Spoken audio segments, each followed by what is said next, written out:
Welcome to another episode of TCN Presents The Cultured Pull List.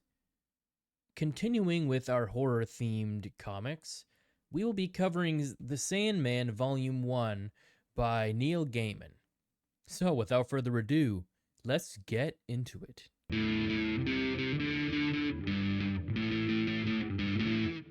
Hello, everyone. Welcome to The Cultured Pull List, part of the Cultured Nerd Podcast Network. I'm your host, Mike, and as usual, I'm joined by my co host, Luke. You can't see him, but he is here. Yeah, I'm here. And today we're talking about the first volume of Neil Gaiman's The Sandman.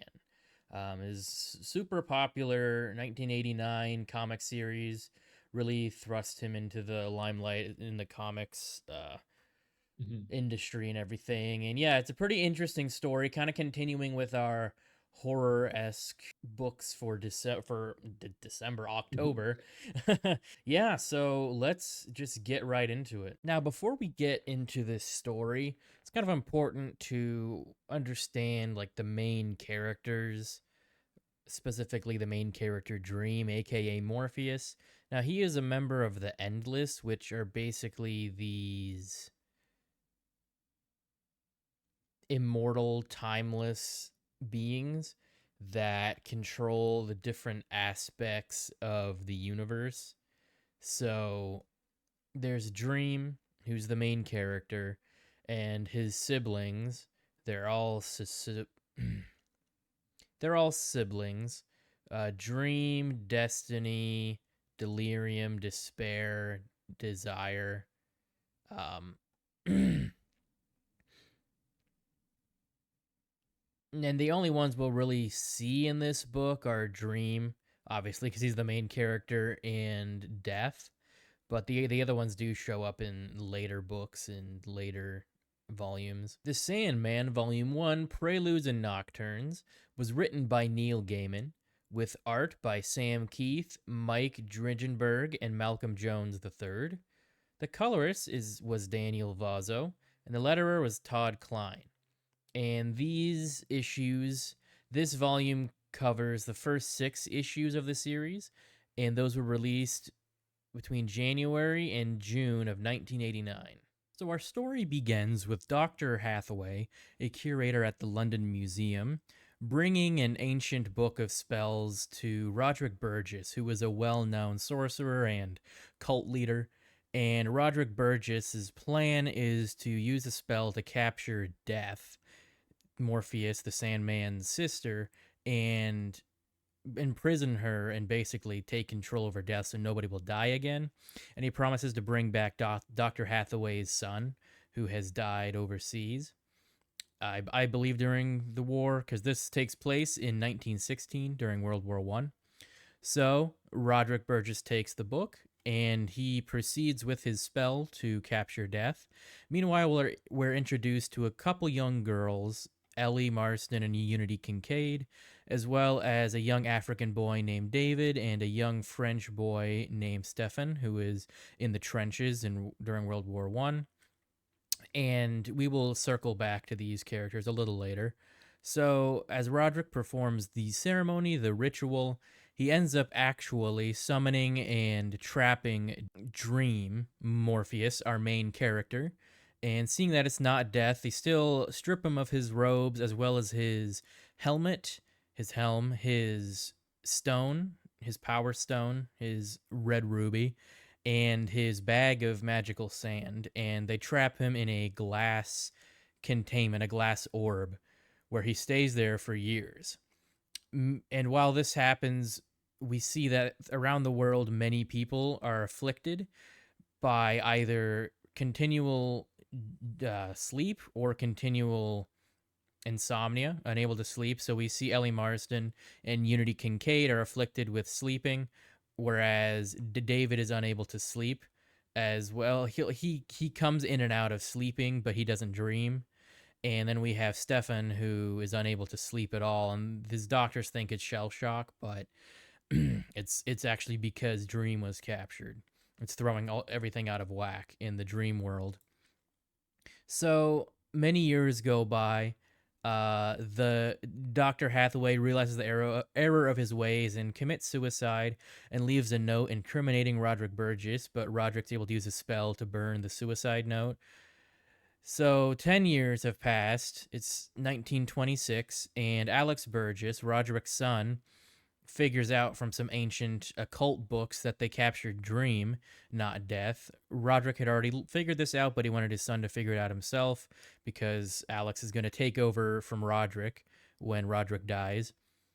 But Roderick's assistant and second in command, Sykes, ends up stealing all of Morpheus's belongings and running away with Roderick Burgess's lover, Ethel Cripps. And Sykes ends up making a deal with a demon. In return for a protective amulet, he gives the demon Morpheus's helmet. So for years, Roderick Burgess tries to kill Sykes with spells, but they don't work because of the amulet.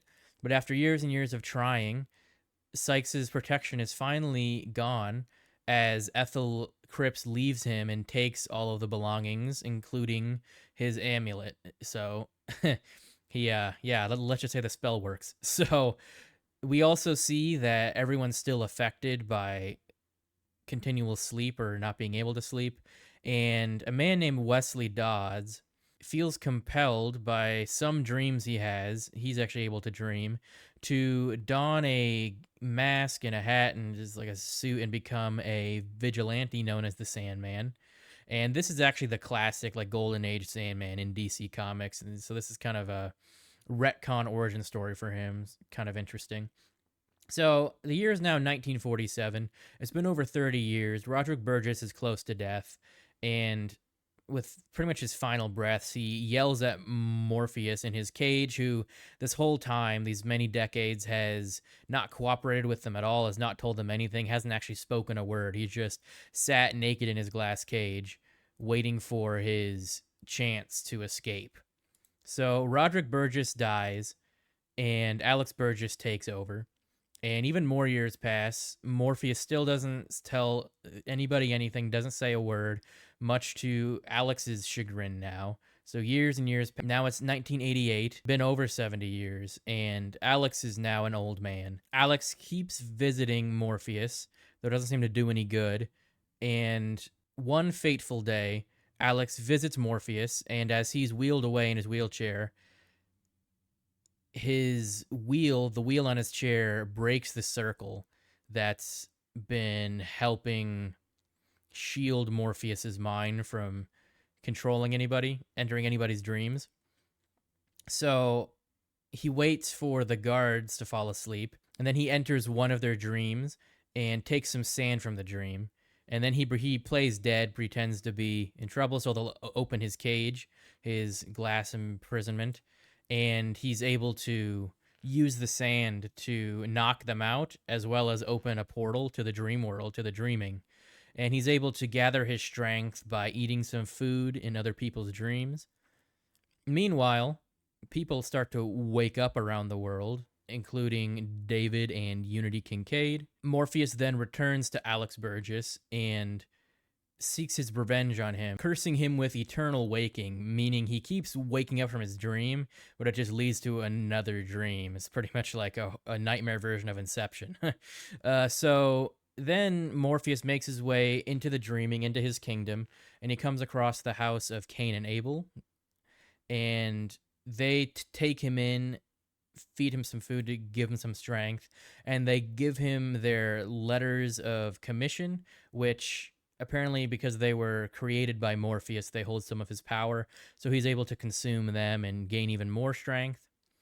We then see Ethel Cripps, who is now an old lady, and she visits her son in Arkham Asylum. She's now going by the name Ethel D, and her son John D is actually the villain known as Dr. Destiny, who is kind of a minor Justice League villain, and he uses the Dreamstone to affect reality, and that's actually Morpheus's red ruby. So Morpheus arrives in the dreaming, and he meets his librarian slash assistant Lucian, and he sees that the dreaming, including his palace, is in complete shambles since he's been gone.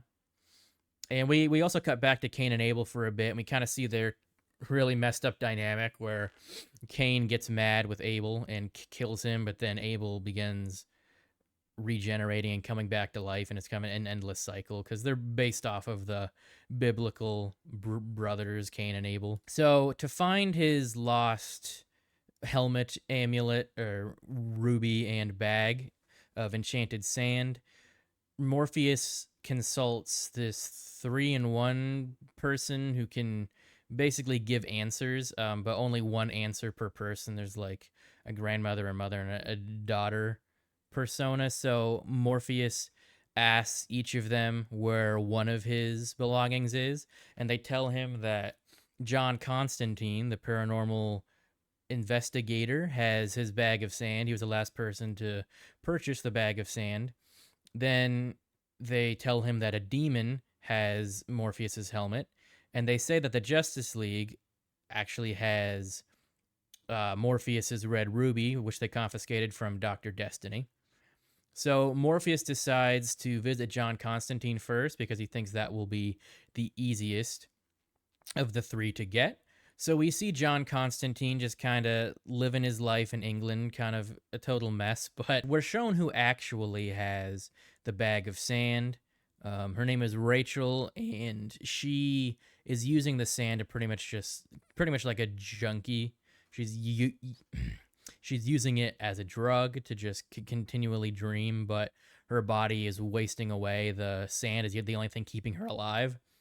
So we then see Morpheus show up at Constantine's apartment, his flat, and ask him where his sand is. John thinks he left it in a storage area, so that's where they go. But at the storage, John sees an old picture of him with his ex-girlfriend Rachel, and he realizes that Rachel must have stolen the sand from him. So John's friend and driver Chaz takes Morpheus and John to Rachel's old house. And when they enter the house, they see that dream creatures have taken over the whole house and have consumed Rachel's father and the rest of her family and are now consuming her. But Morpheus takes control of them, and he's their king. And they find Rachel wasting away, and Morpheus knows as soon as he takes the sand away, she will die. So, but it's going to be a really painful, slow death, and John asks Morpheus to give her some good dreams before she passes away. And so he does, and as she dies, Rachel dreams that she and John go off together into the sunset. And after this, Morpheus bids farewell to Constantine, and John goes off on his way to do his own Constantine things. So Morpheus's next step is to enter hell, which he does, and as he enters the gates, Etrigan the demon takes him to the main palace of hell, where Morpheus talks with Lucifer, who is no longer the sole ruler of hell. He now shares the rule with two other demons, but Morpheus explains his predicament to Lucifer, and Lucifer summons all of the demons of hell, and Morpheus uses his sand to decipher who the demon that has his helmet is a demon named Corazon. But to get his helmet, Corazon challenges Morpheus to a battle of wits, basically. And so he takes them to the real world.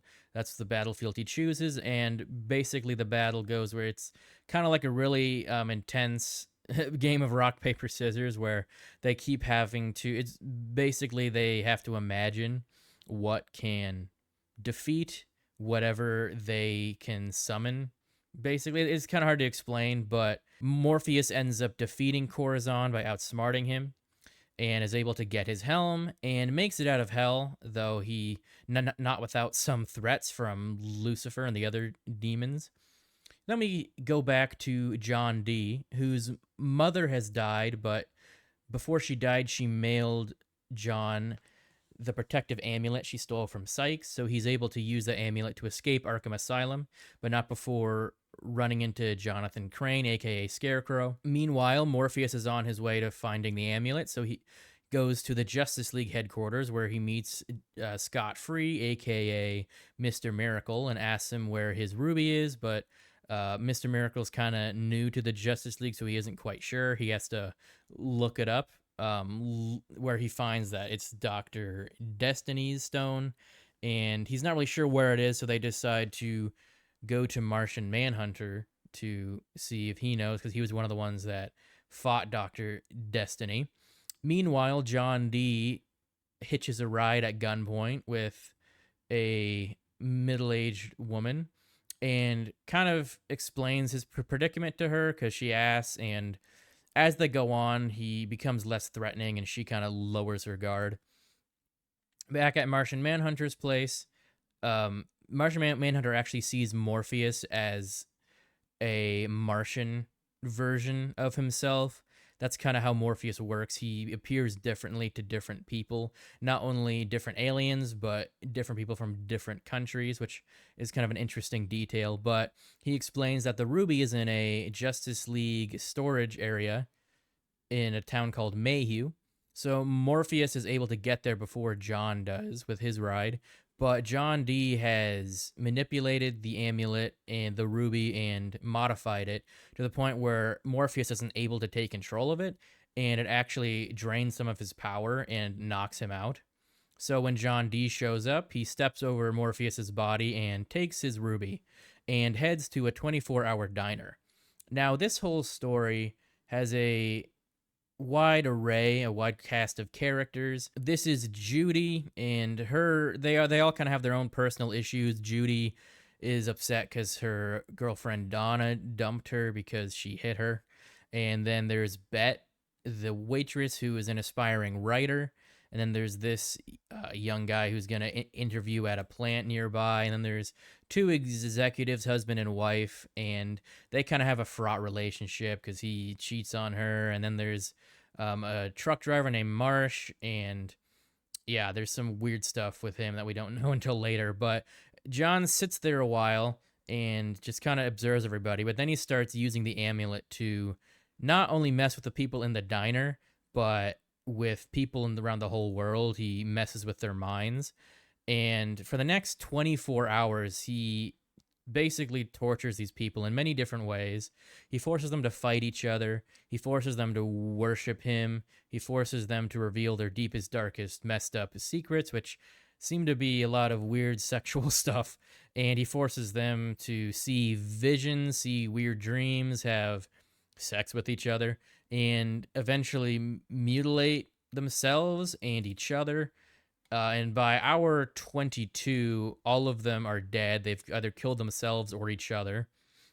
And we see that this is all going around the whole world. The whole world is being thrust into pandemonium because of this. People are dying and killing each other and having horrible nightmares, waking nightmares. And at hour 24, Morpheus finally wakes up and tracks the ruby down to the diner. He tries to reason with John Dee, saying that he's messing with the whole world, that he's basically going to destroy the whole world and kill everybody if he keeps using his ruby. But John Dee says he's fine with that. At first, he wanted to be king of the world, hold the world at ransom, but at this point, he's just enjoying hurting everybody. So Morpheus realizes he's going to have to take the ruby back by force, but he forces John Dee to follow him into the dreaming where he'll have more power. And he's able to trick John Dee into seeing some weird dreams, weird visions for a while, until John realizes that it's a dream, and he quickly overpowers Morpheus with the power of the ruby. But he ends up thinking that if he destroys the ruby, he'll kill Morpheus and take over the dreaming. So that's what he ends up doing. He destroys the ruby, but what actually ends up happening is all of Morpheus's power that he put in the ruby just goes directly back to Morpheus himself, and he's able to very easily overpower John Dee at that point. But he ends up taking pity on John and ends up just taking him back to Arkham Asylum, where he's going to live out the rest of his days, presumably. And this brings us to our last story, where Morpheus now has all of his objects, all of his power back, and he is just at a local park, feeding the pigeons, when his sister Death shows up and asks him, well, what's wrong, because he seems off, and he reveals to her that now he feels like he has no purpose, now that he doesn't have the mission of regaining his power. His revenge kind of didn't bring him the solace he wanted, and neither did getting his power back. And Death kind of reams him out and tells him that he should have come to her for help and at least should have told her that he's alive and escaped. But she ends up taking Morpheus along for her work, which is basically just going to people and collecting their souls. So they go around all day collecting the souls of people who are fated to die at that point. Like there's an old man, there's a comedian who dies on stage. There's even an infant, and throughout all this, Morpheus is able to see how caring his sister Death is, and really the service she provides to them because she tries to comfort them as they're dealing with their death. And he realizes that his purpose is to care for the people in his charge, which is the dream world, as well as everybody who is in the dreaming at night when they dream. And with renewed sense of purpose, Morpheus is now happy with his mission, and that is where this book ends. So, the Sandman. Before reading this for the show, how familiar were you with this, Luke? I've never actually read it before, but I've obviously heard about it. Like you mentioned in the intro, is very popular. Yeah. I've heard about it. I've never actually. I didn't watch the Netflix show. There was a very Mhm. popular audiobook that came out a few years ago. I didn't listen to that either. Okay. Fair But enough. I was aware of it. But I've never actually was didn't actually consume any of it. Gotcha. Yeah. So my first real introduction was the audiobook. Hmm. It was like it's more of an audio drama. It's an Audible original, but Yeah. since it is a graphic novel, like it's hard to make an audio book of Hmm. that. So it's more like an audio drama. You know, like the lines are pretty much the same. Like pretty much all the text in the book is in that with minor tweaks, but also it covers I think the first four three no like yeah like the first three volumes, Okay. and then they made a second. They made a sequel that covers like the next two volumes. Hmm. So that was like my first real introduction, and I really enjoyed it. Then after that, I read most of the first volume, and then I watched the Netflix series as well. But what are your first thoughts? Your first time reading the Sandman? I really enjoyed it. I don't know how to say this, but Yeah, it's very a very Neil Gaiman. I've read some of his other yeah, books, and it feels a lot like that. yeah, Less like a comic book and more just like a Neil Gaiman thing, which I was yeah, kind of impressed with. Because a lot of times, when someone's adapting into a new medium, it doesn't always translate all that well. But yeah. I felt like yeah, it worked really well with his style, I guess. Yeah, it's just a really good story overall. Hmm. Really liked the art. That it was really good, and I honestly really liked the way that they integrated it into the wider DC universe, Yeah, like yeah. because it's similar to Constantine, but for last week Hmm. Constantine didn't really interact that much with the wider No. world, but this one did, and I thought that was interesting. Yeah, and I liked that it wasn't like unnecessary cameos necessarily. Like they were all like Right. part of the story, but it still Hmm. felt like a very contained story. But you know, it made sure you knew it was part of the grander DC universe, which I thought Right. was cool. I think yeah, like it's hard because when I first, my first introduction was the audio book drama thing. So like I forgot how early the first volume stops because there's Hmm. so much good stuff just in the first three volumes. So, and like I think the Netflix show adapts most of what the audio drama did, so, like about the first three volumes. Um, Okay. but I feel yeah, I became a big fan from just the audio drama. I think they did a really good job, and then yeah, the story's really interesting. It's just a really good story. I really like the concept of the endless, Yeah. where they're not really gods. Um, they're more just like super powerful beings, Hmm. and I think that kind of gives you a really super powerful character while still making them like accessible characters that can be vulnerable, like especially with Morpheus. Like at the very beginning he's trapped for like 70 years, Hmm. And then he spends the rest of the book like trying to collect um what he lost and basically trying to regain his full power. And I thought that was kind of an interesting concept, taking like an almost all powerful being and stripping him down to like, Mm. almost nothing. I thought that Right. was pretty interesting. This book is kind of split into three sections. Like you have like, the prologue more where he's captured and escapes, and then you have the three where like three main sections where he's trying to get back his sandbag, his helmet, and his ruby. Hmm. And then you have like the smaller epilogue where he's talking with his sister. But what was your favorite like out of the three main like chunks, like I guess chapters of this story? That's interesting because I really liked all of them. Yeah. The first one I thought was interesting with the sandbag Mm-hmm.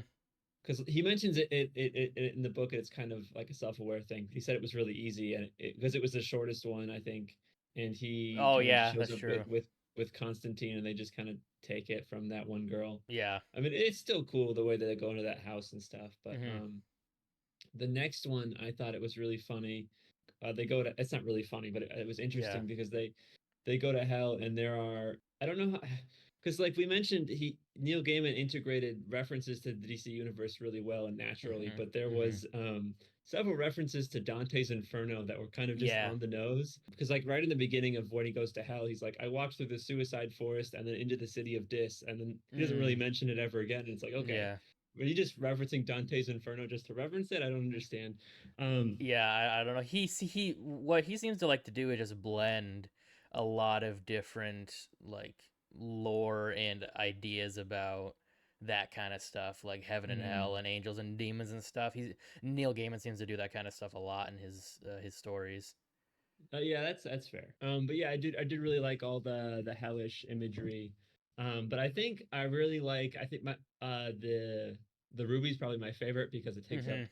the most amount of time. But I also really like that it's kind of like a filler issue almost, but it's where he's the Doctor Destiny's just kind of in the diner and just messing around with those Yeah. people. That was Mhm. probably my favorite issue of the whole book, and I thought that was just really interesting the way that it sort of like Mhm. integrates all of their different lives, and then he's just kind of messing with them, and kind of like last week with the Vietnam issue, the main Oh character of the yeah. series doesn't even really show up in the whole thing, and Yeah, yeah, yeah, I that's just thought it was true. interesting. Yeah, that one's honestly my favorite too. Though, like, I really like the first one because, I'm a big Hmm.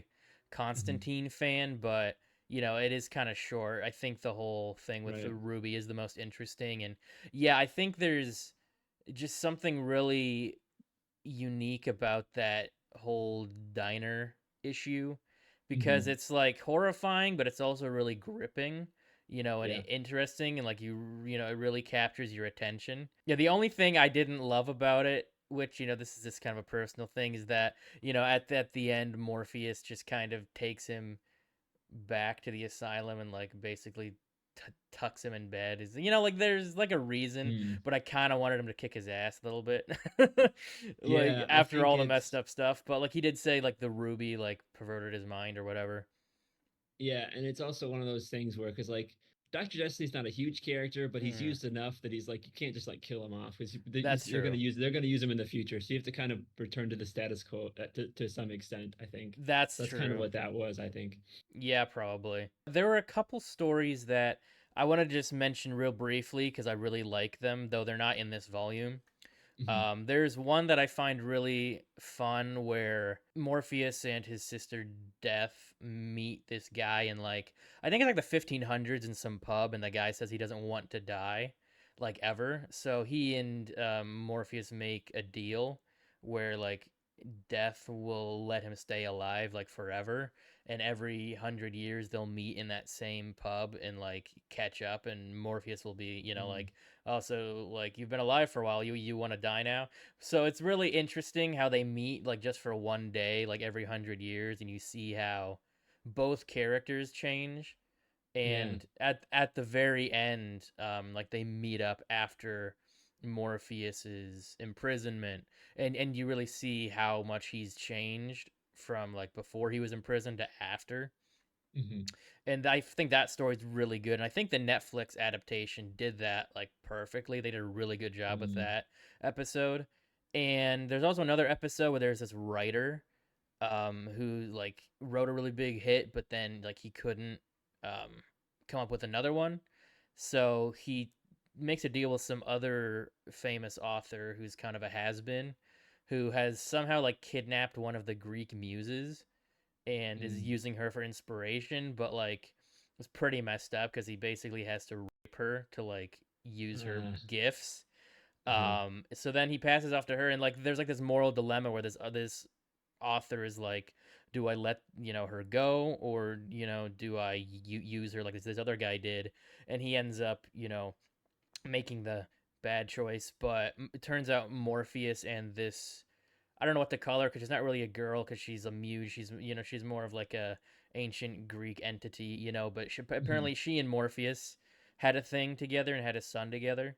So Wow. he ends up saving her in the end. But it's just a really like interesting story. I think Hmm. it's very self-contained. It's basically a one shot, but it's really interesting. And again, I think the Netflix adaptation did a really good job. Like they definitely changed some stuff from the book, but I feel like the main story and I feel like the most important stories to me were adapted really well in that show. Mm. Alrighty, so before we move on to our cultured picks and wrap up the show, just wanted to mention the giveaway we're doing this month. To enter, all you have to do is like and subscribe and comment your answer to the question of the week, which we'll talk about in a second. And the prize is a hardcover deluxe edition of the book we covered this week, The Sandman Volume 1. It's a really cool edition, and it's a really fine addition to any comic graphic novel collection. So to enter, again, all you have to do is like and subscribe and answer the question of the week. And that question is, Luke. Yeah, I got it. So this week we covered Sandman, but Mm-hmm. written by Neil Gaiman, but it was actually his second comic book written for DC. The question this Okay. week is, what is his first? And comment Mm. down below with your answers. Okay. Oh, okay. Interesting. I'll be honest. I'm trying to think. I'm not even sure. I know this one. So Yeah, I didn't know it off the top of my head. I had to look it up, but it was yeah, yeah, yeah. it's a hard one. Oh, there is something I forgot to mention. I like the way he incorporates the original DC Sandman Oh yeah. with the new one because like I think he's like an old character, and Mhm. he was just like a guy who shot like sleeping like pellets out of a gun. Um, but I like how he incorporates him into the actual story where Morpheus was like the original, and this other guy kind of became like stepped up after Morpheus was imprisoned. I Mhm. thought that was really interesting. Kind of Yeah, a it kind of harkens back to like sort of how like characters like the Flash or like Green Lantern, how they were like yeah. something originally, but then the Silver Age came along and kind of did something different. And so it kind of reminds Yeah. me of that in a way. Yeah, I can definitely see that. And apparently, yeah, apparently DC like came to Neil Gaiman and were like, yeah, let's develop a Sandman reboot. And he's like, okay, but then he just totally like Yeah. made something completely different and new. Um, Right. but yeah, our cultured picks. What do you have this week? This week is big game number 4, Ah, the penultimate issue in mm, the series um crossover. Yeah, it's good. It's interesting. We are definitely getting towards the finale. I feel like mm-hmm. yeah, and a lot of um there's sort of this, without spoiling anything, there's like this new threat that kind of came out of nowhere, and so there's like three. So Oh, you have like there's like the fraternity, then the superheroes, and there's like this third group now that's entered the mix, and so it'll be make for an interesting final issue, I think. okay, gotcha. Is it like a new villain or is it something that's in like other Image comics or I am whatever? not. I'm not sure. I haven't read a lot of Fair Mark enough. Miller's other stuff, so it might Yeah, be, yeah, but I don't know. yeah. I mean, I've only really read um, Kick Ass. I think I Right, don't right. think like I'm kind of familiar. I'm aware of the stuff he's written, but I've never actually read Yeah, it. So right, right. um, yeah. So my comic this week, I wasn't expecting this. I sort of picked this up on a whim, but it's Action Comics Doomsday Special, and it came out a couple months ago in August, and it's basically just like Doomsday is in hell now, and Ah, he's just like spending his days like beating the shit out of demons, and like the it's demons great. are yeah, the demons are basically they're starting to call him King Doomsday. Mm, And it's like it's pretty badass, but the devil himself is feeling threatened by his Doomsday's increased popularity, so he summons Supergirl and Martian Manhunter into hell to like defeat him and at least kind of make him bleed so he doesn't look as you know cool to the to the other demons. mhm. And it's a very like contained one shot, but there's definitely teases that somehow Doomsday is going to be back. And Right. there's also the return of Bloodwind, who is an older like 1980s and 90s DC character that's kind of underrated, doesn't really Mhm. pop up that much, but he's pretty interesting. And he I at some I think it was during like Lazarus Planet or something, he sacrificed himself to kill a version of Doomsday. So he's in Okay. hell, but he's basically going around like being a superhero in hell. Mm, And he's trying to get through, like he needs the demons to let him into different circles of hell. So he okay. pretends to be helpless, and then as soon as they let him in the next circle, he like goes full Bloodwind and kills them. So Mm, it's pretty, yeah, I thought that was pretty interesting too. But yeah, it's just a yeah. really random comic I picked up, but it's kind of cool. Mm, But that is cool. our show for this week, everyone.